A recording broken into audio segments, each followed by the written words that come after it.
Okay, so we call this, we mentioned the GMP contract earlier, and you'll see a term here at the top, pitfalls of reimbursable contracts, essentially treating those as the same. There's a couple things if you're looking at from your institution's perspective that we think are items that you'd want to avoid. One of these is called fixed general conditions, and that essentially this is a fixed amount being paid for general conditions cost.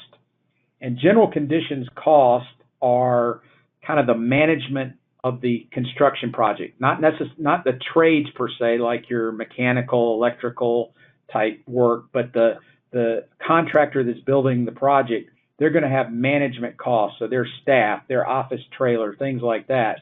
And it's, in our opinion, from a transparency standpoint, you want to avoid having that be a fixed amount. And a lot of contractors will try to get that a fixed amount, and then they'll run their job in a different manner. You know, any savings at that point will accrue to the contractor as opposed to your institution. So in our opinion, we'd rather not see fixed general conditions cost. I mentioned earlier about rates used for convenience purposes. Anytime we see a rate being used to bill something as representative of cost, we get suspicious. That's a red flag for us that is something we need to take a look at, because if a savvy contractor or construction manager is going to put a rate out there that they're not going to lose money on. And so we want to make sure that that rate's fair to the owner, and you'll see it in all facets of cost here: labor, IT, insurance, as we discussed earlier.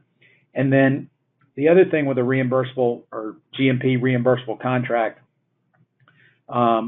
when everything is reimbursable or many items are reimbursable, you want to look at what you're getting on a month-to-month basis.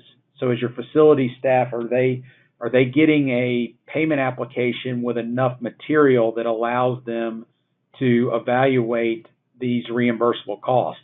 It's not uncommon to see, some institutions we've worked with before are only getting a couple of pages of backup, and it's very hard to evaluate whether those costs were truly incurred.